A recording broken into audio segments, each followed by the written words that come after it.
தமிழர்களின் இன அழிப்புக்கான நீதி இன்னமும் கிடைக்கவில்லை. கோடீஸ்வரன் குற்றச்சாட்டு.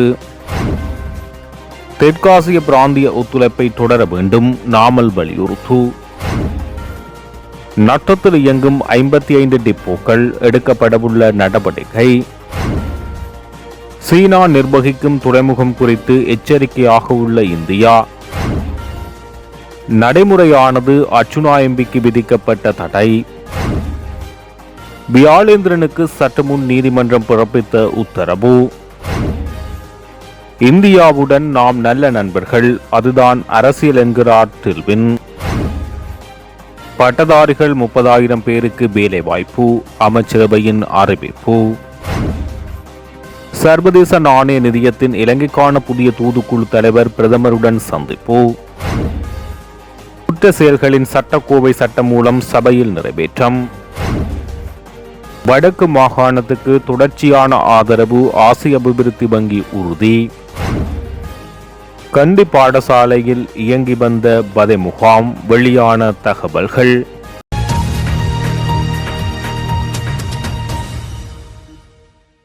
தமிழின படுகொலைக்கான நீதி இன்று வரை கிடைக்காமல் இருப்பது கவலைக்குரிய விடயமாக உள்ளது. இந்த அரசாங்கமும் அசமந்த போக்கிலே செயல்படுவதாக பாராளுமன்ற உறுப்பினர் கோடீஸ்வரன் இன்று சபையில் தெரிவித்தார்.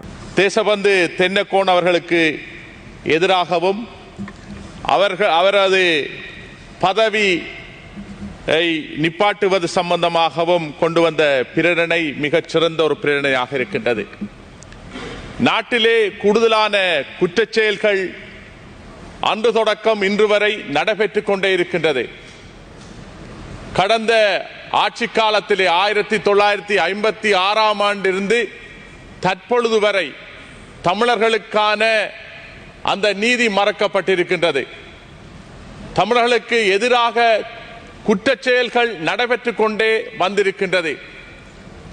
அந்த வகையிலே 1956ஆம் ஆண்டு தமிழின படுகொலையானது ஆரம்பிக்கப்பட்டு தற்பொழுது 2009ஆம் ஆண்டு முள்ளிவாய்க்காலிலும் கூட அந்த தமிழின படுகொலையானது நடைபெற்றுக் கொண்டுதான் இருக்கின்றது.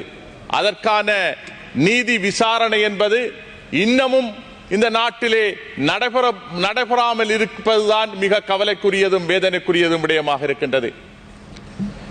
இப்போது இந்த ஆட்சி பீடத்திலே ஏறி இருக்கின்ற என்பிபி அரசாங்கத்தினர் அவர்களின் அந்த காலத்திலே ஜேவிபி காலத்திலே நடைபெற்ற பட்டுலாந்த படுகொலை சம்பந்தமாக சித்திரவதை முகாம் சம்பந்தமான பிரேரணையை அவர்கள் இந்த பாராளுமன்றத்திலே கொண்டு வர இருக்கின்றார்கள். அதேபோல் எத்தனையோ படுகொலைகள், இனப்படுகொலைகள் தமிழ் மக்களுக்கு எதிராக நடைபெற்றிருக்கின்றது. 1983ஆம் ஆண்டு ஜூலை படுகொலை, இதிலே 2000க்கு மேற்பட்ட மக்கள் படுகொலை செய்யப்பட்டார்கள். அதேபோல் உடும்பங்கள படுகொலை, அதேபோல் சத்ருகொண்டாம் படுகொலை, யாழ்ப்பாணத்திலே தமிழ் ஆராய்ச்சி மாநாடு நடைபெறுகின்ற போது ஏற்பட்ட படுகொலை, இப்படி ஏகப்பட்ட படுகொலைகளை நாங்கள் சுட்டிக்காட்ட முடியும். 2009ஆம் ஆண்டு முள்ளிவாய்க்காலிலே 1.5 லட்சம் மக்களுக்கு மேல் இனப்படுகொலை செய்யப்பட்டது. அதற்கு நீதி விசாரணை இன்னும் நடைபெறவில்லை. அதனால் தான் தமிழ் மக்கள் இன்றும் கூட இந்த உள்நாட்டு பொறிமுறையிலே, நீதி பொறிமுறையிலே நம்பிக்கை இல்லாதவர்களாக இருக்கின்றார்கள். அதன் அடிப்படையிலே தான் சர்வதேச விசாரணை அவர்கள் கோரியிருக்கின்றார்கள். இங்கே காணாமல் ஆக்கப்பட்டவர்கள் தங்களது பிள்ளைகளை, உறவுகளை ஒப்படைத்தவர்கள் இன்றும் இருக்கின்றார்கள். இதற்கு முன் பேசிய எங்களது அமைச்சர் பிமல் ரத்நாயக் அவர்கள் ஒரு கருத்தை இந்த பாராளுமன்றத்திலே தெரிவித்தார். பிள்ளையானவர்கள் கொள்ளைகளை செய்துவிட்டு அவர் நடமாடுகின்றார் என்று, அவருக்கு எதிராக நடவடிக்கையை பற்றி கூறியிருந்தார். அவரது குற்றச்செயல்களை பற்றி கூறியிருந்தார். ஆனால் இந்த அரசு அவருக்கு எதிராக என்ன நடவடிக்கை எடுத்தது என்பதனையும் இந்த இடத்திலே நான் கேட்க விரும்புகின்றேன். இந்த பல ஆயிரக்கணக்கான மக்கள் இன படுகொலை செய்யப்பட்டவர்களுக்கு எதிராக என்ன நடவடிக்கை இந்த அரசு எடுத்தது? கடந்த காலத்திலே இருக்கின்ற அரசு இந்த இனப்படுகொலைக்கு எதிராக எந்தவித நடவடிக்கையும் எடுக்கவில்லை. அதனால் தான் அந்த நீதித்துறையிலே பொறுமுறையிலே தமிழ் மக்கள் நம்பிக்கை இல்லாதவர்களாயிருக்கின்றார்கள். ஆகவே இந்த அரசு, இந்த ஆட்சிக்கு வந்திருக்கின்ற அரசு நிச்சயமாக இவர்களுக்கு எதிராக நடவடிக்கை எடுக்க வேண்டும். எப்படி நீங்கள் பட்டலாந்தை சித்திரவதை முகாமிலே நடந்த அந்த கொலைகளுக்கு எதிராக நடவடிக்கை எடுத்தீர்களோ, அதே போல் எங்கள் தமிழ் மக்களுக்கு இனப்படுகொலைக்கு எதிராக நடந்த ஒவ்வொரு வன்முறைக்கும் எதிராக நீங்கள் நடவடிக்கை எடுக்க வேண்டும். ஒரு பிரேரணையை இந்த பாராளுமன்றத்தில் இந்த அரசு கொண்டு வர வேண்டும்.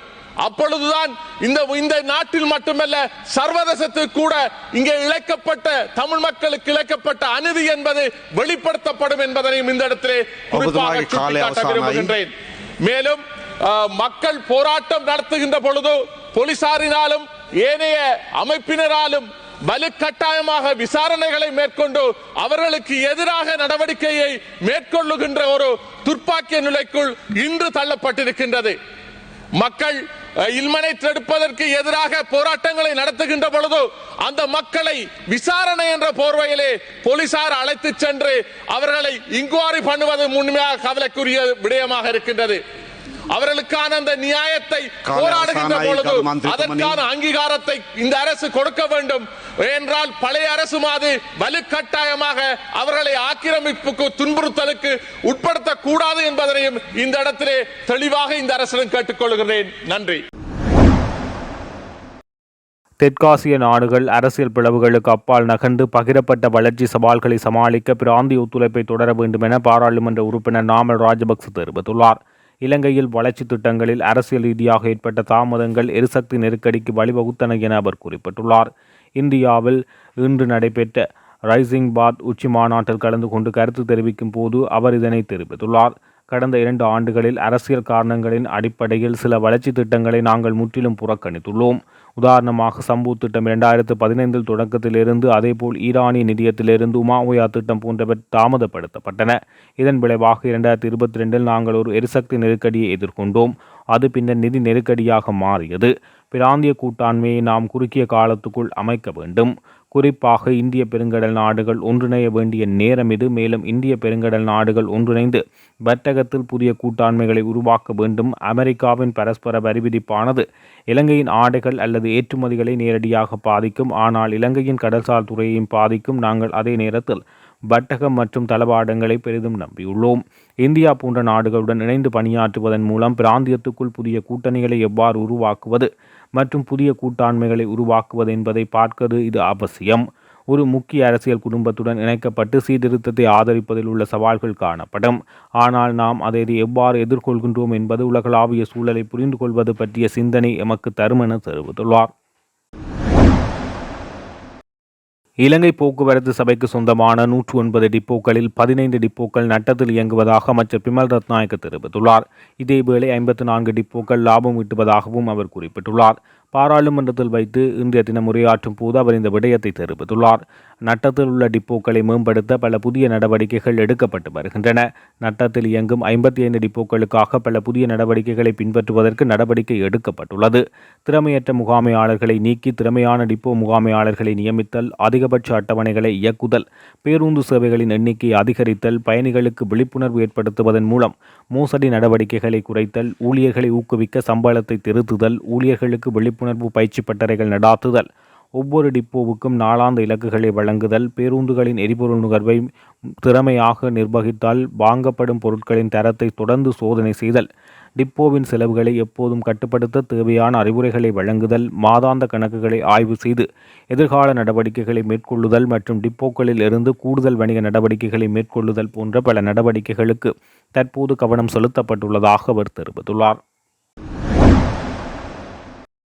இன்றைய பாராளுமன்ற விவாதத்தின் போது பாராளுமன்ற உறுப்பினர் ராமநாதன் அர்ச்சுனாவின் உரையின் நேரடி ஒளிபரப்பு சபாநாயகரின் உத்தரவின்படி இடைநிறுத்தப்பட்டது. அடுத்த 8 அமர்வு நாட்களில் பாராளுமன்ற உறுப்பினர் அர்ச்சுனாவினால் பாராளுமன்றத்தில் முன்வைக்கப்படும் கருத்துக்கள் மற்றும் உரைகள் நேரடியாக ஒளிபரப்பு செய்வதற்கு தடை விதிக்கப்பட்டுள்ளது. குறித்த தடை உத்தரவு கடந்த மாதம் 19ஆம் தேதி நடைபெற்ற பாராளுமன்ற அமர்வில் சபாநாயகர் ஜெகத் விக்ரமரத்னவினால் அறிவிக்கப்பட்டது.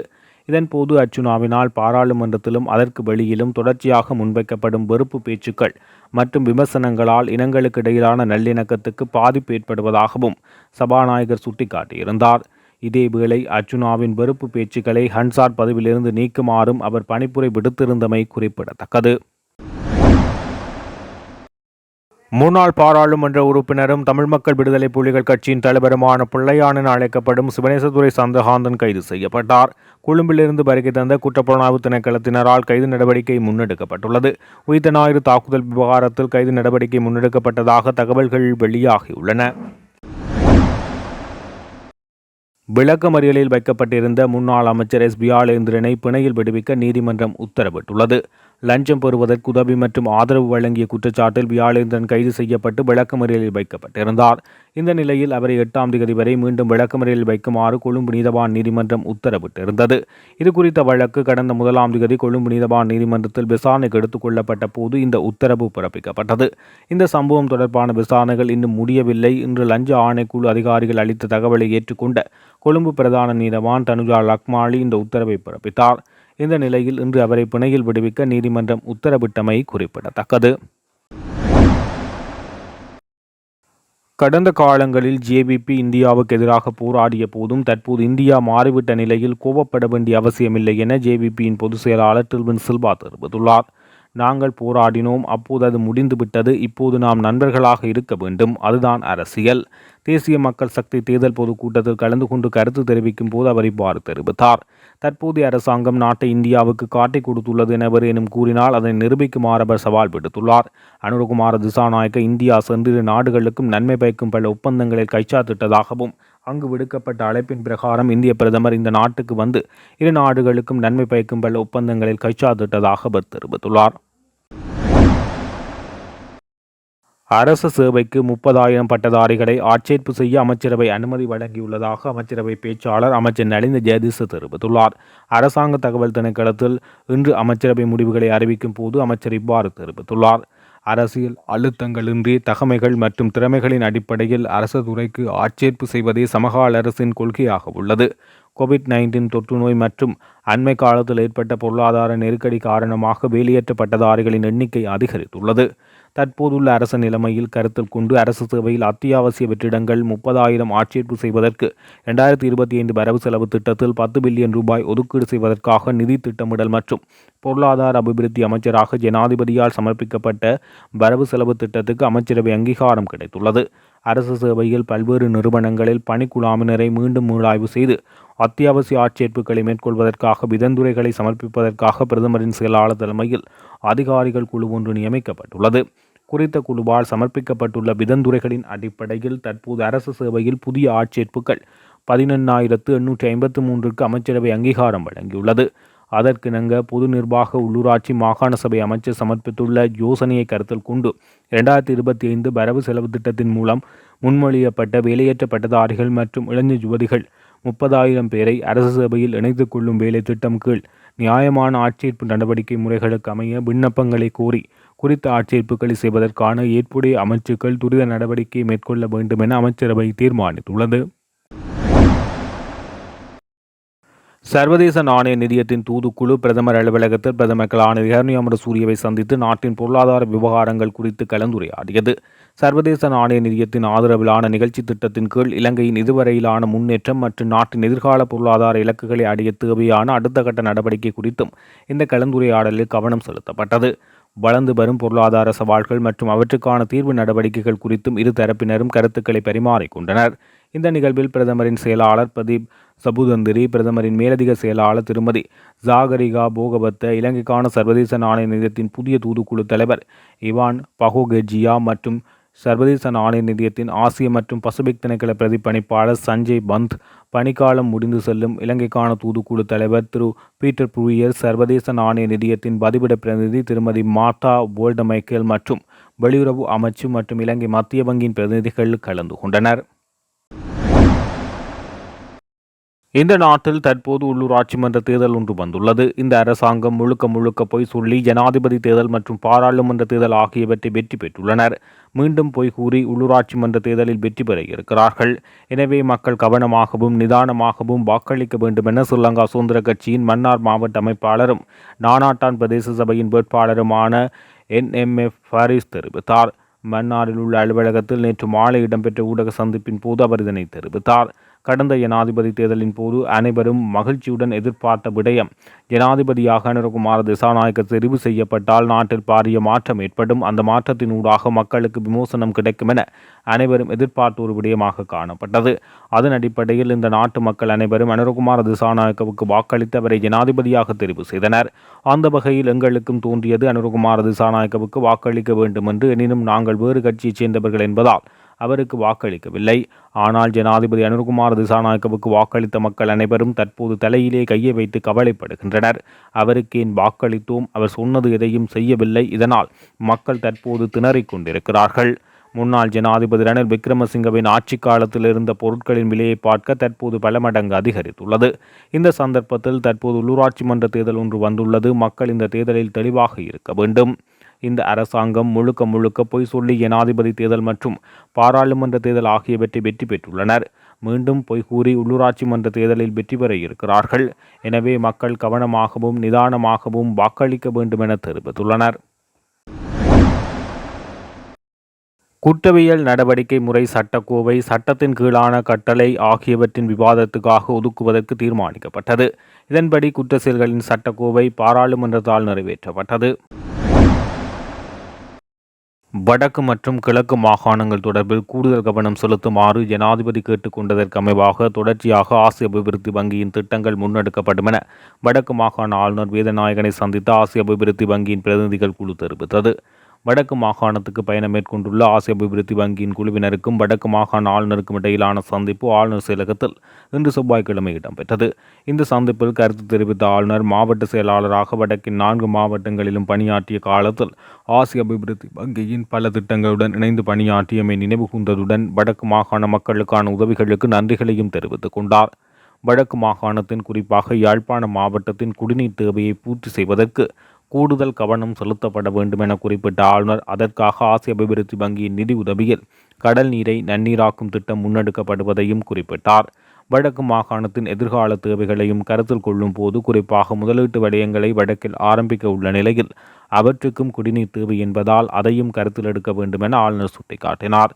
அத்துடன் தீபக பிரதேசங்கள் சுற்றுலா ரீதியாக அபிவிருத்தி செய்யும் போது அங்கு குடிநீருக்கான கேள்வி அதிகரித்து செல்லும் எனவும் அதனை நிவர்த்திக்கும் வகையில் கடல் நீரை நன்னீராக்கும் செயற்பாடுகள் அங்கு அதிகரிக்க வேண்டும் என குறிப்பிட்டார்.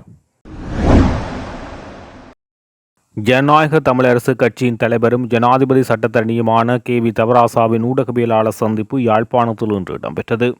ஒரு கட்சியிலே, அதாவது தமிழரசு கட்சி எடுத்துக்கொண்டால் தமிழரசு கட்சி தான் தமிழ் மக்களுடைய முக்கியமான பிரதான கட்சியாக இருந்தது. ஆனால் அந்த கட்சியில் நடந்தது 2009ஆம் ஆண்டுக்கு பிறகு மிகவும் கவலைக்குரிய விடயம். 2009ஆம் ஆண்டுக்கு பிறகு இந்த கட்சி சிதறடிக்கப்பட்டு விட்டது. உதாரணமாக பார்ப்போமாயிருந்தால் கடந்த தேர்தலிலே யாழ் மாவட்டத்திலே கிளிநொச்சி யாழ்ப்பாண மாவட்டத்திலே 6 பாராளுமன்ற உறுப்பினர்கள் தெரிவு செய்யப்படுகிறார்கள். ஆனால் கவலைக்குரிய விஷயம் என்னவென்றால் இந்த தமிழரசு கட்சி, நான் முன்னர் இருந்த கட்சி, 15 ஆண்டுகள் அந்த கட்சியில் இருந்தவன். ஆனால் இந்த தமிழரசு கட்சியினுடைய நிலைப்பாடு உடைந்து உடைந்து உடைந்து போய் எல்லா கட்சிகளும் உடைந்து போய் இப்போ தமிழரசு கட்சியை பொறுத்த வரையிலே ஒன்றொன்றாக வருவோம். தமிழரசு கட்சியை பொறுத்த வரையிலே ஒரே ஒரு பிரதிநிதி தான் கடந்த நவம்பர் மாதம் தெரிவு செய்யப்பட்டிருக்கிறார். அவரும் ஒன்றை கவனிக்க வேண்டும், அந்த பிரதிநிதி கூட அவரும் அதிகமான வாக்குகளை கிளிநொச்சியிலே பெற்றபடியால்தான் அவர் தெரிவு செய்யப்பட்டார். அவரும் அந்த கட்சியில் இல்லாமல் இருந்தால் தமிழரசு கட்சிக்கு ஒரு ஆசனம் கூட கிடைத்திருக்காது. ஆகவே கொழும்பில் நீங்கள் பார்ப்போமா இருந்தால் தமிழரசு கட்சியை பொறுத்த வரைக்கும் 9 பேர் தேர்தலை போட்டியிட்டார்கள். அந்த 9 பேரிலே ஸ்ரீதரன் ஒருவராகவும் மிச்சம் சுமந்திரன் தலைமையில் 8 பேருமாக 9 பேர் போட்டியிட்டார்கள். அந்த 8 பேரும் சுமந்திரன் தலைமையிலே போட்டியிட்ட அனைவருமே மக்களால் தூக்கி எறியப்பட்டார்கள். மக்கள் விரக்தி அடைந்திருக்கிறார்கள். ஏனென்றால் எங்களோட ஒற்றுமையின்மை, எங்களோட பலவீனம், எங்களோட ஒற்றுமையின்மை, அந்த ஒற்றுமையின்மையின் காரணத்தில் தான் இன்றைக்கு சிங்கள தேசிய கட்சி, ஆயுதம் தூக்கி போராடிய கட்சி இன்று ஆட்சிக்கு வருவதற்கு முக்கிய காரணம் நாங்கள் தான். அதாவது தெற்கிலே வாக்கு விழுந்தது, அது ஒரு புறம் வைப்போம். ஆனால் வடக்கு கிழக்கிலே நடந்தது 8 ஆசனங்களை பெற்றிருக்கிறார்கள். சிந்தித்து பார்க்க வேண்டும் நாங்கள் எங்கே இருக்கிறோம் என்று. அங்கே பாராளுமன்றத்திலே எல்லாமாக 19 ஆசனங்கள் இருக்கின்றன, தமிழ் ஆசனங்கள். அதிலே 8 ஆசனங்கள் தமிழ் ஆசனங்களாகவும் தமிழரசு கட்சிக்கும், அதே போல் 8 ஆசனங்கள் எம்பிபிக்கும் ஜேவிபிக்கும் 8 ஆசனங்கள். ஆகவே பாருங்கள் எங்கே நடக்கின்றது என்று. அதை விட இன்னும் திரு செல்வம் அடைக்கலநாதன், மற்றது சுயேட்சையாக கேட்ட அர்ஜுனா ராமநாதன் பார்த்தோமா இருந்தால் அங்கே எல்லாமாக இந்த நிலைமை வந்திருக்கின்றது. ஆனால் நாங்கள் உண்மையாகவே நாங்கள் ஒற்றுமையாக போட்டியிட்டு இருந்தால் இந்த 8 ஆசனங்களும் வரலாற்றிலே முதல் முறை இது நடந்தது. இந்த வரலாற்றிலேயே, அரசியல் வரலாற்றிலேயே முதலாக ஒரு சிங்கள தேசிய கட்சி 8 ஆசனங்களை பெற்றிருக்கிறது என்று கூறினால் இது யார் பொறுப்பு? இதுக்கு நாங்கள் தான் பொறுப்பு. அவர்களுடைய வாக்குறுதிகளை நம்பி மக்களே ஒரு பிழையும் சொல்ல மாட்டோம். நான் ஏனென்றால் 15 ஆண்டுகளாக தமிழரசு கட்சியினுள்ளே இருந்து தமிழ் தேசியத்தை பாதுகாக்கப்பட வேண்டும் என்ற ஒரே ஒரு காரணத்துக்காகத்தான் தமிழரசு கட்சியிலே நான் அரசியலுக்கு வந்தேன். எனக்கு அரசியல் ஒரு முகவரியும் இல்லை, எனக்கு ஒரு வாழ்வாதாரமும் இல்லை அரசியல். ஆனால் இன்று என்ன நடக்கின்றது? அரசியலை ஒரு முதலீடாகவும் தங்களுடைய வாழ்வாதாரமாகவும் எடுத்து விட்டார்கள்.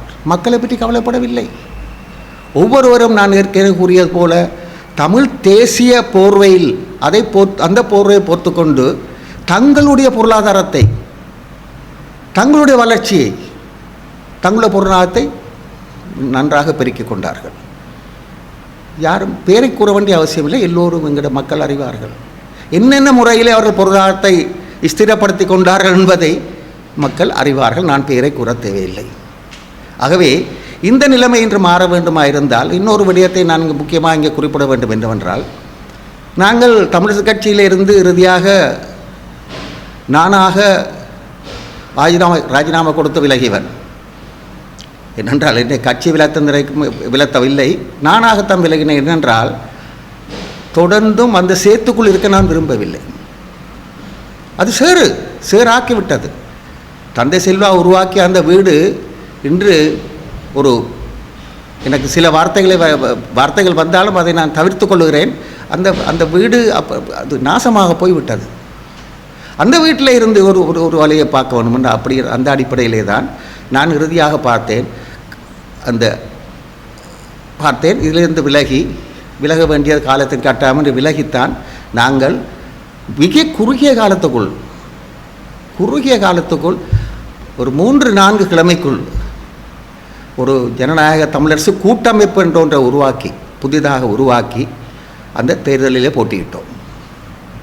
நான் மக்களுக்கு நன்றி சொல்ல கடமைப்பட்டிருக்கிறேன் என்றால், குறைந்த காலத்துக்குள் எந்த விதமான நிதி உதவியுமின்றி எங்களுடைய சொந்த நிதியிலே, அதாவது உங்களுக்கு எல்லோருக்கும் தெரிந்த விடயம், நிதியை பற்றி நான் பேச வரவில்லை, இருந்தாலும் கூட குறிப்பிட்ட குறுகிய காலத்துக்குள்ளே நாங்கள் தேர்தலிலே போட்டியிட்டு நல்ல கணிசமான வாக்குகளை 7500 வாக்குகளை பெற்றிருக்கிறோம். 3 கிழமைக்குள் 4 கிழமைக்குள். இதை ஏன் கூற வருகிறேன் என்று சொன்னால், இதற்காக நான் போட்டியிட்டோமோ தமிழ் தேசிய விரோத சக்திகள், மீண்டும் கூறுகிறேன், தமிழ் தேசிய விரோத சக்திகள் அரசியலிருந்து ஒதுக்கப்பட வேண்டும். குறிப்பாக ஒருவர், அதை பேரை நான் கூறவில்லை, எல்லோருக்கும் தெரியும். அந்த நோக்கத்திலே நான் போட்டியிட்டேனே தவிர நாடாளுமன்றம் செல்ல வேண்டும் என்று நான் போட்டியிடவில்லை. எனக்கு போட்டியிட அவசியமும் இல்லை, எனக்கு நாடாளுமன்றம் செல்ல வேண்டிய அவசியமும் இல்லை, எனக்கு அது முகவரியும் இல்லை, வாழ்வாதாரமும் இல்லை. ஆனால் தமிழ் தேசியம் பாதுகாக்கப்பட வேண்டும். இதற்காக நாங்கள் போட்டியிட்டோமோ அது வெற்றி அளித்தது.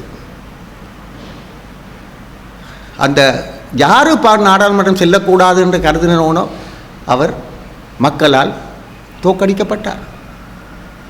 ஆகவே மக்கள் மிக தெளிவாக இருக்கிறார்கள். ஒரு விடயத்தை நான் கூற ஆசைப்படுகிறேன் என்னவென்றால், முக்கியமான விடயம் என்னவென்றால், நாங்கள் தேர்தலிலே, அதாவது ஜேவிபி என்கிற என்பிபி இவ்வளவு ஆசனங்களை பெறுவதற்கு முக்கியமான காரணம் எங்களோட ஒற்றுமையின்மை தான் காரணம்.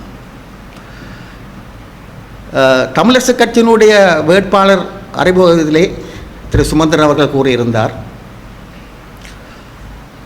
தாங்கள் அழைத்ததாகவும் உதிரி கட்சிகள் 2 பேர் 3 பேருள்ள உதிரி கட்சிகள் வந்து அதற்கு இணக்கம் தெரிவிக்கலை என்றும், ஆகவே அவர்கள் புறக்கணிக்க வேண்டும் என்று கூறினார்.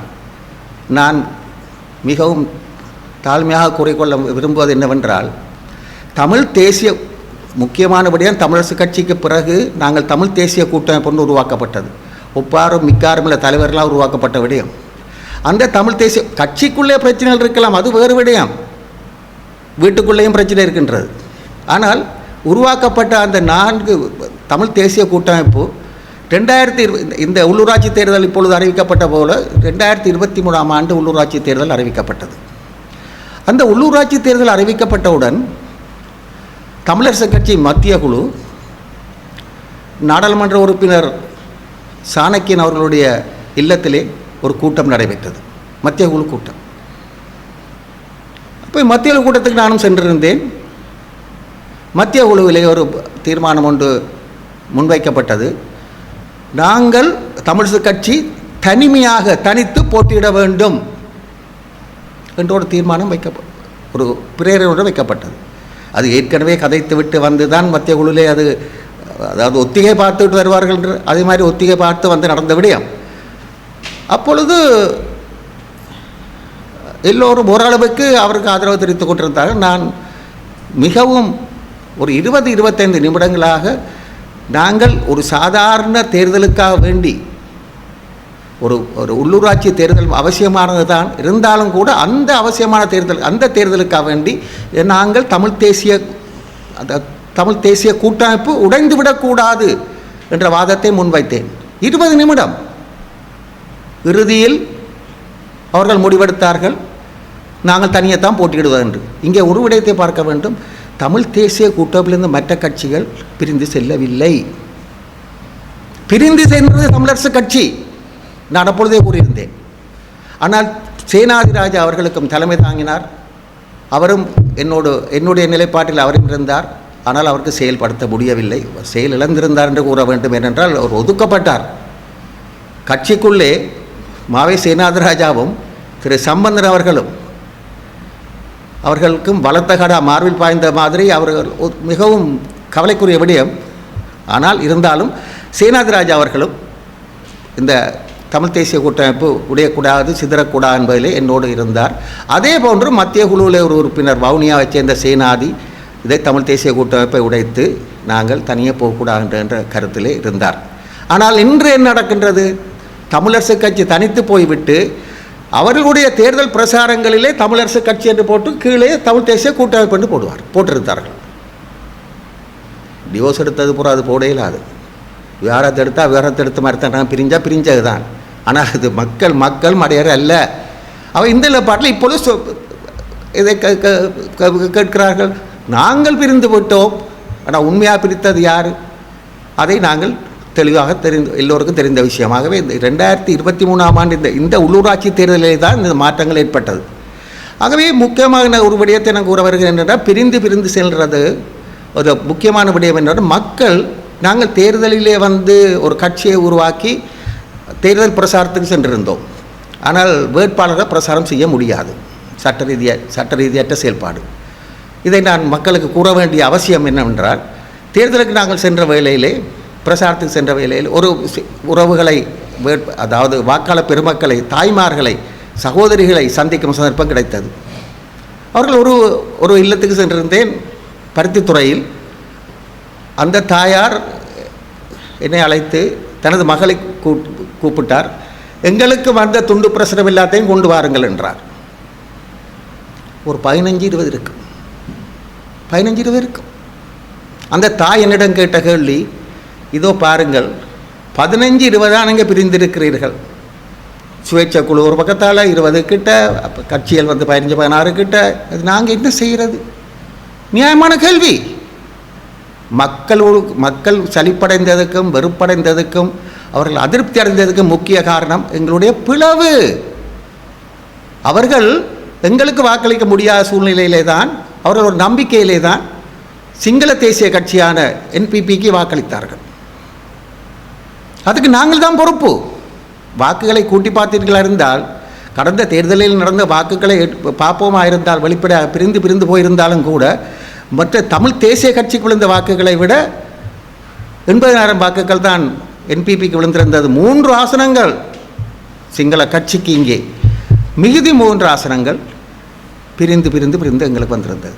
ஆக ஒன்றாக இருந்திருந்தால், நாங்கள் ஒற்றுமையாக கேட்டிருந்தால், இப்பொழுது மிகவும் கவலையாக இருக்குது. 2009ஆம் ஆண்டு அந்த நிலைமை, அதை விடுவோம் ஒரு பக்கம். ஒரு தனித்தலைமை இருக்க வேண்டும். தமிழ் தேசியத்தை கொண்டு போகிறதுக்கு ஒரு தனித்தலைமை, பொறுப்புள்ள தலைமை, அதே போல் கொள்கை பிடிப்புள்ள தலைமை அவசியமானது.